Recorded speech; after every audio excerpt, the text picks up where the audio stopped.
ভারতবর্ষে গরুর মাংস না খাওয়া ও গরুর কুরবানি না করা পুণ্যর কাজ। নমস্কার, বাংলার সংবাদ বার্তার বিশেষ বুলেটিনে আপনাদের স্বাগত। 14 বছরের নিচে বয়সী গরু হত্যা ও কুরবানির উপর নিষেধাজ্ঞা জারি হতেই উত্তাল ফেসবুক, ইউটিউব ও রাজনৈতিক মহল। একদল মানুষ বলছেন এটা ধর্মীয় স্বাধীনতায় হস্তক্ষেপ, আবার অন্য একদল বলছেন সামাজিক সম্প্রীতি রক্ষার জন্য এই সিদ্ধান্ত জরুরি। কিন্তু প্রশ্ন হলো, ধর্ম কি আমাদের সংঘাত শেখায় নাকি সহমর্মিতা ও সম্মান শেখায়?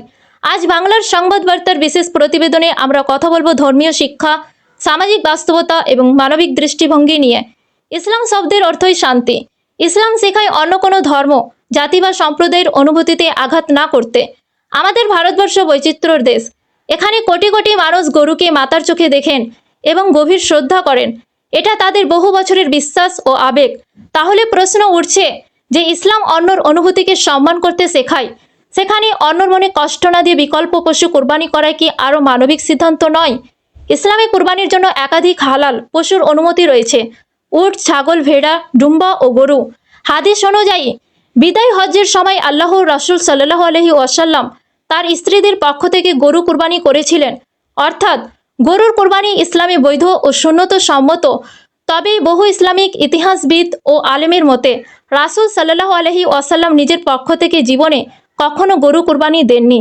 তিনি উট, ডুম্বা ও ভেড়া কুরবানি দিয়েছেন। তাই অনেকের মতে ইসলাম যেহেতু একাধিক বিকল্প দিয়েছে, তাই সামাজিক সম্প্রীতির সাথে বিকল্প পশু কুরবানি করো ইসলামের মানবিক চেতনার মধ্যেই পড়ে। আরেকটি গুরুত্বপূর্ণ বিষয়, নির্দিষ্টভাবে গরু কুরবানি করা ফরজ ও বাধ্যতামূলক নয়। ইসলাম সামর্থ্য ও বাস্তবতার কথাও বলে। যার সামর্থ্য নেই তার উপর কুরবানি বাধ্যতামূলক নয়। ধর্ম কখনো অহংকার বা জেদ শেখায় না। ইসলামিক স্কলার এবং মালদহের কালিয়াচক কলেজের আরবি বিভাগের এক সিনিয়র অধ্যাপক ডক্টর মুস্তফা জামাল এক সাক্ষাৎকারে বলেছেন, স্যার, এই যে রাজ্য সরকার নিয়ম চালু করেছে যে 14 বছরের নিচে গরু কাটা যাবে না বা গরু কেনা যাবে না, 14 বছরের উপর গরু কিনতে হবে, তো আপনার মতামতটা কি? আমি আপনাদের চ্যানেল মাধ্যমে বলতে চাই যে ইসলাম ধর্ম হলো একটি শান্তি ধর্ম। ইসলাম ধর্ম কোনো ধর্ম, জাতি, বর্ণ, আবেগকে আঘাত করতে কখনো চায়নি। আমরা সকলে জানি যে এই কুরবানি করাটা কোনো ফরজ বা ওয়াজিব নয়, বরং একটি সুন্নাত কাজ। এবং এই কুরবানিতে শুধুমাত্র যে গরু জবাই করতে হবে এটাও কোনো কথা নয়।